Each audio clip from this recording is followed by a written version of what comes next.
안녕하세요. JCN 건강플러스의 홍관입니다. 하루 종일 서 있거나 앉아서 업무를 하다 보면 혈액순환이 잘 되지 않아서 다리에 불편함을 느끼기 쉬운데요. 통증이 생기는가 하면 발목이 부어오르거나 자다가 종아리에 쥐가 내려서 깨는 경우도 있으시죠.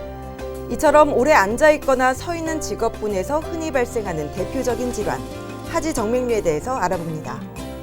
대한혈관외과학회와 대한정맥학회가 전국 성인 1,024명을 대상으로 진행한 인식조사 결과 10명 가운데 7명이 하지정맥류 질환명만 인지하고 있을 뿐 자세한 증상이나 원인, 치료법은 모른다고 답했습니다. 피부 습진과 궤양 등의 합병증 발생 위험을 인지하고 있는 비율도 28%에 그쳤는데요. 해마다 20만 명이 넘는 환자가 진료를 받는데도 질환 인지도는 여전히 낮은 상태입니다. 외관상의 문제를 넘어 일상생활의 불편함을 초래해 삶의 질을 떨어뜨리는 하지정맥류. 당신의 다리는 안전하십니까?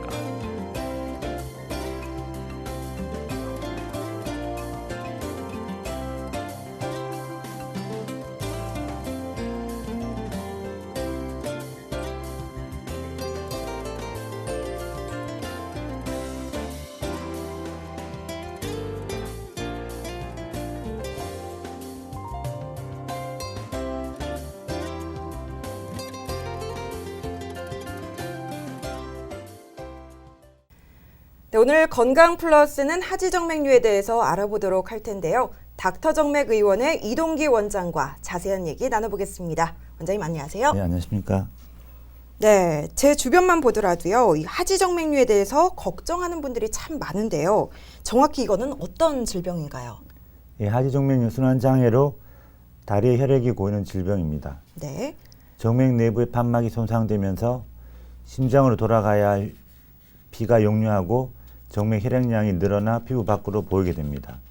겉으로 보면 피부에 거미줄 모양의 가는 실핏줄처럼 나타나기도 하고 병이 좀 더 진행되면 늘어난 정맥이 피부 밖으로 돌출되어서 뭉쳐 보이고 만지면 부드럽지만 어떤 곳 아픈 부위도 있을 수도 있습니다. 그렇다면은 혈관이 돌출되지 않더라도 혈관이 그렇게 보이기만 하면은 하지정맥류로 볼 수 있다 이런 말씀이신데 그렇다면은 하지정맥류 증상은 어떤 것들이 있을까요? 일단 초기 증상으로 보시면 오래 걷지 않았는데도 쉽게 다리에서 피로함이 느껴지거나 다리가 쉽게 붓는 편이라든가 쥐가 잘 나고 다리가 별다른 이유 없이 가렵거나 무겁습니다. 네. 다리에 꼬불꼬불한 혈관이 보이거나 튀어나온 혈관이 있습니다. 이런 경우에는 하지정맥류를 의심해 볼 수가 있습니다. 네, 그런데 지금 원장님이 말씀해 주신 증상들은요. 좀 피곤하면 생기는 증상들과 비슷해서 내가 하지정맥류인가 생각만 하고 무심코 넘어가는 경우도 많을 것 같거든요. 흔히들 이 혈관이 울퉁불퉁 튀어나온 사람만 치료해야 한다 이렇게 생각하는 사람들이 많아서 조기 발견을 조금 놓치는 경우가 많을 것 같은데 돌출 혈관이 없어도 하지정맥류 진단을 받는 경우가 많은가요? 네, 그렇습니다. 혈관이 튀어나오지 않은 하지정맥류를 일명 잠복성 하지정맥류라고 하는데요. 혈관 돌출 현상이 보이지 않기 때문에 장시간 방치하는 분들이 많으십니다. 이럴 경우에는 네. 한번 손상받은 판막은 자연적으로 재생이 되지 않기 때문에 네. 어쩌면 더 위험해질 수 있습니다. 일단 진찰을 받아보시고 하지정맥류 진단을 받게 되시면 미루지 마시고 치료를 빨리 받는 게 좋습니다. 네, 이 초기에 진단하고 또 치료하는 것이 가장 중요하다 이렇게 말씀을 해주셨는데요. 지금 방송을 보시는 시청자분들을 위해서 이 다리 상태를 보고 하지정맥류를 분류할 수 있을까요? 네, 의심이 될 만한 증상이 있는 경우에는 더욱 정확한 검사를 위해서는 네. 환자가 느끼는 통증의 정도, 기저질환 등 여러 가지 추가적으로 확인해야 할 부분들이 많습니다. 네. 겉으로 드러난 증상이 있는 경우 범위와 하지정맥류의 합병증의 유무를 파악하여 전반적인 상태를 보게 되는데요. 네. 이후에 보다 정밀한 혈관 확인을 위해서 혈관 초음파를 시행하여 원인 부위를 관찰하게 됩니다. 네. 이를 통해서 혈류의 방향과 역류의 여부, 역류가 일어난 정도, 판막 이상 등을 확인하고 구조적인 부분까지 함께 보아 이러한 결과를 바탕으로 이후에 구체적인 치료의 방향을 잡게 됩니다. 네네. 이 환자가 갖고 있는 흉터에 대한 거부감이라든지 가능한 시간적 여유 등을 여러 가지 사항을 함께 고려하여 가장 알맞은 방법을 찾도록 하고 있습니다.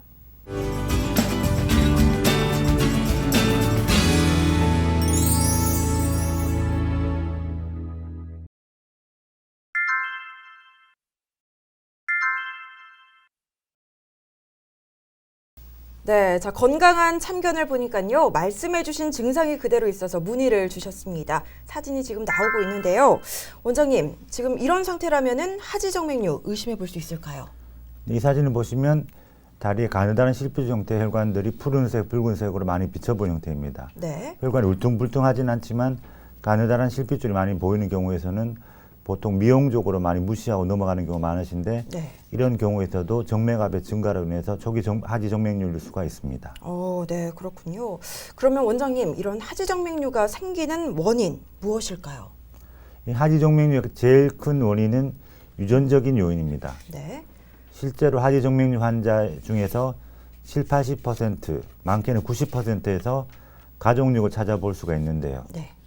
가족 중에 누군가가 하지정맥류가 있고 선천적으로 판막, 혈관이 약한 소인을 물려받았다면 다른 사람에 비해서 하지정맥이 발생하게 될 확률이 굉장히 높아집니다. 이 하지정맥류는 유전적인 요인이 가장 크다 이렇게 말씀을 해주셨는데요. 연세가 있으신 분들 중에서 하지정맥류가 많이 발생하는 편이라고 알고 있는데 이건 사실인가요? 아무래도 나이가 들수록 네. 근육량이 줄어든다는 말 많이 들어보셨죠? 네. 이것은 근육뿐만 아니라 혈관에도 해당이 되는데요.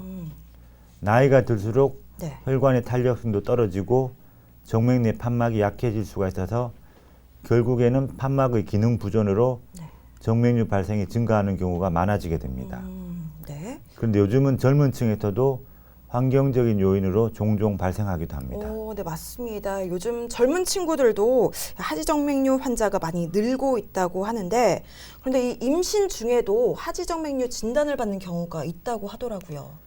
네, 여성 호르몬은 정맥을 확장시키는 경향이 있는데요. 임신, 피임약 복용, 폐경기로 인한 호르몬 변화가 정맥류의 발생을 증가시키기도 합니다. 특히나 임신 중에는 급격한 호르몬의 변화와 함께 네. 혈액량이 증가해서 혈관이 확장되는데요. 또 자궁이 커지면서 정맥을 압박해서 혈액순환을 방해하는 것도 하지정맥의 원인이 되기도 합니다. 네, 지금 가족력과 노화 그리고 또 임신을 원인으로 말씀을 해주셨는데요. 이것 말고 또 다른 위험 요소는 또 뭐가 있을까요? 네, 비만이라든지 과체중의 경우에도 혈액의 양을 증가시키고 앞서 말씀드린 대로 호르몬의 변화를 초래할 수 있기 때문에 네. 정맥이 쉽게 늘어나게 됩니다. 또 생활습관의 문제도 있을 수가 있습니다. 장시간 서 있거나 앉아 있는 생활을 하는 경우에 하지 혈액이 원활하게 흐르지 못해서 정맥류를 유발하거나 악화시킬 수도 있습니다. 네, 이 다양한 원인들로 하지정맥류가 발생하는 것 같습니다. 그런데 이 하지정맥류가 한번 발생하면요, 호전되지 않고 계속 진행돼서 합병증까지 생길 수 있다. 제가 이렇게 알고 있거든요. 네, 맞나요? 맞습니다. 네. 다리의 판막은 한 번 망가지면 다시 돌아올 수 없습니다. 네. 그렇기 때문에 한 번 발생하면 그로 인해 주변 부위 압력까지 지속적으로 높아져서 하지정맥의 범위가 점차 넓어지게 되고 악화되는데요. 네. 치료를 하지 않을 때는 계속 악화되어서 합병증을 일으킬 수 있습니다. 요즘은 매체의 발달로 인해서 전보다는 인식이 많이 나아진 것은 맞지만 그럼에도 불구하고 육안으로 확인이 되는 혈관이라고만 생각할 수 있습니다. 네. 그래서 궤양이라든지 수포가 발생할 때까지 모르고 있다가 점차 상처가 벌어지고 낫지 않아서 이 피부과를 먼저 방문한 후에 다시 외과를 늦게 찾아와서 치료를 하는데 어려움이 생기는 경우도 많습니다. 그렇다면은 이 합병증은 어떤 식으로 나타나게 되는 건가요? 네, 말씀드렸듯이 정맥성 궤양은 피부 궤양이라고 보시면 되는데요. 네. 이 정맥류가 발생한 근처 피부에 심한 통증과 함께 궤양이 발생하는데 종아리보다는 발목에서 궤양이 많이 생기는 편입니다. 네. 발목에 생기기 때문에 정맥성 궤양이 생기면 하지정맥류라고 생각하기 어렵고 또 원인을 못 찾아서 치료하기 어렵게 되는데요. 처음에는 까만 반점처럼 병변이 보이다가 차츰 반점이 커지고 피부가 검게 착색이 됩니다. 단순히 피부색뿐만 아니라 피부 조직이 괴사해서 피부가 함몰되는 경우도 있습니다. 네. 이 하지정맥의 증상 중에서 또 하나 부종이 상태가 심해질수록 만성으로 발전할 수 있습니다. 네. 무엇보다 정맥혈관 안에 혈액이 정체되면서 피가 굳어져서 혈전 덩어리가 생기게 되는데요. 네. 이걸 치료하지 않고 방치하면 합병증으로 혈전이 될 수도 있고 이 혈전이 혈관에 따라서 이동하다가 이 정맥을 막으면 그 위치에 따라서 폐색전증이라든지 뇌졸중, 심근경색까지 오는 경우도 있습니다. 네. 이 하지정맥류가 다리 증상뿐만 아니라 심장이나 다른 부분에도 영향을 미칠 수 있다 이런 말씀이신데요. 이 합병증이 발생하고 나면은 치료 기간이 늘어나고 또 치료가 더 까다로워지는 만큼 오랜 시간 방치하지 않도록 주의하셔야겠습니다.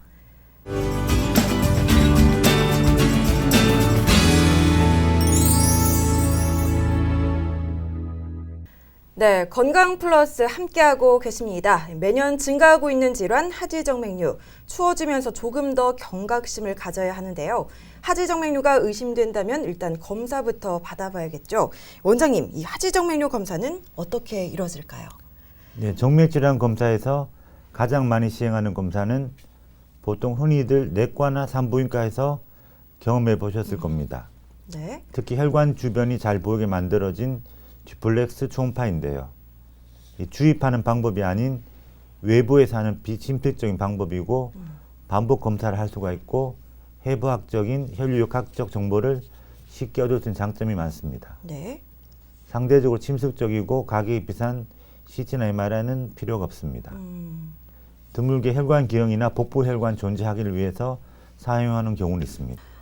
네. 쉽게 말해서 초음파 검사를 통해서 하지정맥류인지 아닌지를 알 수 있다는 거네요. 네, 그렇습니다. 네. 일반적으로 하지정맥 역류 시간이 0.5초 이상이면서 역류이라는 증상이 확실하다고 판단될 때, 또 푸른 정맥이 3줄기 이상 돌출되고 직경이 4, 5mm에다가 우동발처럼 뭉친 4기 이상의 경우에는 수술이 권장됩니다.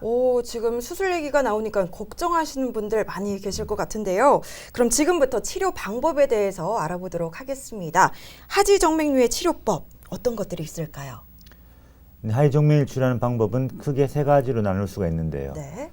첫 번째는 보존적 요법으로 적당한 운동과 휴식, 약물요법, 의료용 압박 스타킹 등이 있습니다. 네. 약물요법의 경우는 정맥순환과 관련된 증상이 있지만 정맥류이라는 혈관이 확인되지 않고 혈관 초음파 시에 역류가 발견되지 않는 경우에 예방적 용도로 시행할 수 있는데요. 네. 이 치료 목적은 아니지만 증상 완화에는 도움을 줄 수 있습니다. 그리고 의료용 압박 스타킹은 일반 압박 스타킹과 달리 특수 제작된 것으로 발목의 압력을 강하게 하고 위로 올라갈수록 압력을 약하게 제작해서 네. 혈액이 아래에서 위로 원활하게 올라갈 수 있도록 돕게 되는 겁니다. 네. 지금 말씀해 주신 첫 번째 방법은 예방 차원이라고 볼 수 있을 것 같은데요. 두 번째 방법은 뭐가 있을까요? 두 번째로는 혈관 경화 요법이 있습니다. 네. 문제가 되는 혈관 내부로 특수한 약물을 주입하고 일정 시간의 압박을 통해서 혈관의 내벽을 유착시켜서 섬유화를 유도하는 방식입니다. 압박 스타킹 이용해서 외부에 압박을 주어서 즉각적인 효과가 나타나는 게 아니라 네. 시간이 지나면서 점차 섬유화가 일어나도록 하는 방법입니다. 혈관이 딱딱하게 굳으면서 쏠려 내려온 피를 막아준 역할을 하므로 정맥류가 없어지게 됩니다. 원장님 궁금한 점이 있는데요. 이 혈관의 섬유화, 혈관을 막는다 지금 이렇게 표현을 해주셨어요. 그러면은 피부에 문제가 생기는 부작용이 없을까 조금 걱정이 되는데요. 네, 간혹 환자분들도 그런 질문을 하시게 되는데요. 네. 피부의 혈액순환에 영향을 주는 혈관은 깊숙이 위치하고는 심부정맥입니다. 그렇기 때문에 경화요법으로 제거되는 혈관은 피부 바로 밑에 혈관이라 혈액순환에는 전혀 영향을 주지 않고요. 네. 오히려 치료를 하지 않고 방치해두면 다리 정맥의 혈압이 올라가서 만성적인 정맥 고혈압이 와서 피부에 괴사가 일어날 수도 있습니다. 네. 이전에 하지정맥 치료가 전적으로 수술적인 방법에 의존했지만 수술을 하지 않고 튀어나온 정맥류를 치료할 방법이 없을까 해서 나온 치료법이 혈관 경화요법이라서 네. 수술에 비해 장점이 많습니다. 오, 네, 잘 알겠습니다. 자, 그러면은 하지정맥류의 치료 방법 중에서 이 수술적 치료는 어떤 경우에만 이루어질 수 있는 건가요? 네, 경증이라면 수술보다는 경화요법으로 치료하는 것이 낫겠지만 네. 그렇지 못한 경우에는 수술을 해야 되는데요. 하지정맥 수술은 크게 외과적인 제거와 정맥내요법으로 분류할 수가 있습니다.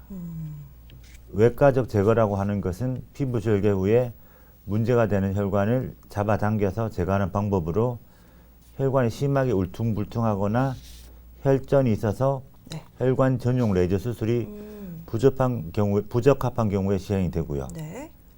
정맥내요법이라 하는 것은 카테타를 정맥 내부에 삽입해서 고주파나 레이저 등을 이용해서 문제가 되는 혈관을 치료하는 방법입니다. 오, 네. 지금 방금 말씀해 주신 레이저 치료법이요. 많이 보편화되고 또 효과도 좋다고 들었는데 조금 더 자세히 설명을 좀 해주시죠.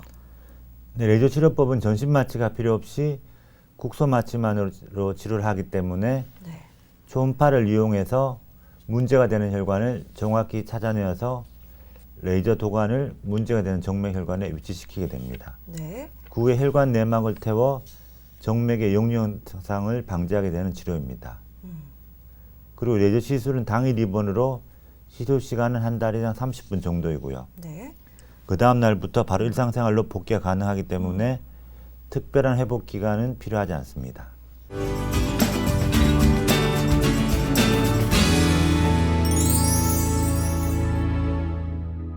또 질문이 왔습니다. 우선 고혈압이나 당뇨가 있으면은 하지정맥류의 위험이 더 크냐는 질문인데 이건 어떤가요? 네, 고혈압이나 당뇨, 네. 동맥경화와 같은 질환은 주로 콜레스테롤과 지방 함량이 높은 음식을 자주 먹어서 발병하는 병인데요. 네. 이런 질병이 직접적으로 하지정맥의 원인이 되는 것은 아니지만 고혈압과 당뇨로 인해서 정맥벽에 지방이 축적되고 동시에 체내 지방량이 증가하면서 비만을 유발하게 됩니다. 이로 인해서 복압이 증가하게 되면 다리의 정맥에 부담을 줘서 네. 혈액순환을 악화시켜서 하지정맥류를 유발할 수도 있습니다. 네, 잘 알겠습니다. 자, 다음 질문은 학생이라고 하는데 이 하지정맥류의 증상들이 나타난다고 합니다. 원장님, 이 하지정맥류는 중장년층에서 제가 많이 발병한다 이렇게 알고 있거든요. 요즘은 어떤가요? 하지정맥류를 대개 노화가 오면서 혈관 탄력이 저하되어서 생기는 질환이라고 알고 있지만 연령에 관계없이 발병할 수 있습니다. 그러므로 우리 학생들도 간과할 수 없는 질환이죠. 네. 최근 들어서는 수험생들 중에 하지정맥류를 호소하는 경우가 많은데요. 건강을 위해 밥을 많이 먹고 바로 공부를 하다 보니 자주 먹는 인스턴트 및 패스트푸드는 혈관 건강에 악영향을 미치는 데다가 움직이지 않고 바로 의자에 앉게 되면 다리 근육의 움직임이 줄어들면서 혈액순환에도 이상이 생기게 됩니다. 먹고 운동하라는 말들을 다 들어보셨을 겁니다. 네. 단순히 살이 쪄서 그런 게 아니라 보이지 않는 혈관의 건강까지도 생각한 말인 거죠. 네. 장시간 앉아 있게 되면 다리의 혈류가 집중되어서 혈관의 압력이 증가되고 정맥류가 발생할 수 있습니다. 많이 불편하시면 꼭 진찰을 받아보시는 게 좋겠습니다. 네, 이 나이를 불문하고 혈관의 건강을 잘 챙기는 것이 중요할 것 같습니다. 자, 그러면은 하지정맥류를 예방하는데 좋은 습관과 또 나쁜 습관이 있겠죠.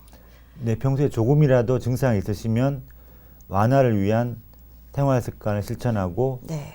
반대로 악화시킬 수 있는 생활 습관을 피하는 것이 중요하겠죠. 네. 먼저 잠잘 때 다리 심장보다 위쪽에 위치하도록 하는 것은 하지정맥 증상 완화에 큰 도움을 줄 수가 있습니다. 네. 하지만 하지정맥류는 열에 민감한데 사우나처럼 몸에 열을 더하는 행위를 반복하다면 혈관의 팽창으로 하지정맥이 악화될 수 있습니다. 네. 따라서 하지정맥류 환자라면 잦은 사우나는 삼가시하고요. 대신에 찬물로 다리 씻기, 충분한 보습과 다리 마사지 등으로 다리의 피로를 푸는 것이 좋습니다. 그리고 종아리 근육을 자주 사용하고 강화하려면 네. 까치발 동작을 자주 하는 것이 좋습니다. 오, 네. 특히 오래 서 있는 직업을 가진 사람은 다리를 자주 움직이지 못하기 때문에 수시로 까치발 동작을 하는 것이 네. 하지정맥류 예방과 증상 완화에 도움이 됩니다. 음. 또한 걷기 운동을 꾸준히 하는 것도 효과가 굉장히 큽니다. 네, 운동을 열심히 해야 한다고 해서 조금 무리하게 하시는 분도 계실 것 같은데 하지정맥류를 악화시키는 운동도 있다고요. 네, 다리에 무게 실린 운동은 네. 피하는 것이 좋습니다. 대표적인 예로 등산이라든지 스피닝 등은 조금 피하시는 게 좋습니다. 네, 이 적당한 강도의 운동이 좋을 것 같은데요. 그런데 원장님, 이 평소에 입는 옷도 잘 선택해야 한다고 알고 있습니다. 하지정맥류를 예방하기 위해서 피해야 할 것이 있다면은 어떤 게 있을까요? 요즘 많이들 입으시는 레깅스 종류, 특히 네. 다리를 심하게 압박하는 가죽 레깅스나 스키니진과 같은 하의는 혈액순환 방해를 야기할 수 있습니다. 편안한 하의를 선택하시는 게 중요하시고요. 네. 장시간의 자석 생활은 마찬가지로 혈액순환을 방해할 수 있으므로 피하시고 틈틈이 스트레칭을 해주시는 게 좋습니다. 네, 이 혈액순환을 방해하는 꽉 끼는 패션은 주의를 하셔야 될 것 같습니다. 또 요즘처럼 추운 겨울철에는 특히나 이 하지정맥류를 더 조심해야 한다고 알고 있는데 이건 사실인가요? 예, 꼭 겨울철에만 해당되는 것은 아니지만 네. 여름에는 통풍에 신경을 쓴다면 겨울에는 보온에 신경을 쓰다 보니까 특히 여성분들께서는 필수 아이템으로 롱부츠도 많이 신으시는데요. 그렇죠, 네. 이 롱부츠의 착용의 단점은 이야기할 때 빠지지 않는 것이 바로 혈액순환에 치명적인 것입니다. 롱부츠가 혈액순환을 넘어서 하지정맥류 발병 및 악화에 영향을 준다는 것은 나름대로 일리가 있는 이야기입니다. 네. 그러나 무조건 나쁘다는 건 아닙니다. 필요 이상으로 꽉 끼는 롱부츠로 인해서 혈관이 압박받는 것을 피하라는 이야기죠. 이 롱부츠라고 해도 발목이나 종아리를 압박하지 않는다면 네. 하지정맥류 발병에 영향을 주지는 않을 겁니다. 네, 계속해서 이 혈액순환을 방해하는 패션은 주의하라 이렇게 말씀을 해주시는데요. 원장님 요즘 많이 춥잖아요. 예. 그래서 사무실이나 가정에서 이 전열기구를 많이들 사용하시는데 이것도 조금 조심을 해야 된다고요. 네, 공간 전체를 난방하는 것이 아닌 당장 추위를 녹이는 차원에서 이 피부 가까이에 네. 전열기구를 두고 생활하거나 뜨거운 방바닥에 피부를 직접 대면 무더운 여름처럼 혈전의 가능성이 높아지고 네. 하지정맥류도 또한 악화됩니다. 또 열성 홍반 같은 색소 침착 질환을 유발하기도 합니다. 네, 잘 알겠습니다. 사실 날씨도 그렇고 코로나19 때문에 운동을 제대로 못하고 계신 분들이 참 많은데요. 이 가정에서 하는 운동, 일명 홈트를 할 때 주의할 점이 있다면 몇 가지 좀 짚어주시죠. 네, 가정에서 홈트할 때는 네. 스트레칭과 코어 운동 같은 근력 강화 운동을 적극적으로 권장합니다. 다만 울퉁불퉁한 혈관이 심하게 돌출될 경우라면 네. 가벼운 스트레칭 정도만 시행하는 것이 좋습니다. 정맥순환 장애나 하지정맥류는 중력의 영향을 많이 받을수록 그 증상이 악화되기 때문인데요. 네. 또 러닝머신을 이용한다면 가볍게 걷는 정도의 운동은 10분 이내로 하는 것이 좋습니다. 네, 잘 알겠습니다. 오늘 하지정맥류에 대해서 닥터정맥 의원 이동길 원장과 함께 이야기 나눠봤습니다. 원장님 좋은 정보 감사합니다. 예, 고맙습니다. 이제 하지정맥류는 어르신들뿐만 아니라 직장인들이나 수험생들까지도 위협하는 질환이 됐습니다. 그냥 넘어갈 수 있는 질병이라고 생각하기 쉽지만 한 번 생긴 정맥류는 저절로 호전되지 않기 때문에 발생하기 전에 예방하거나 더 심해지지 않도록 하는 생활 습관을 가지는 것이 중요할 것 같습니다. JCN 건강 플러스 오늘은 여기서 인사드리겠습니다. 함께해 주신 여러분 고맙습니다.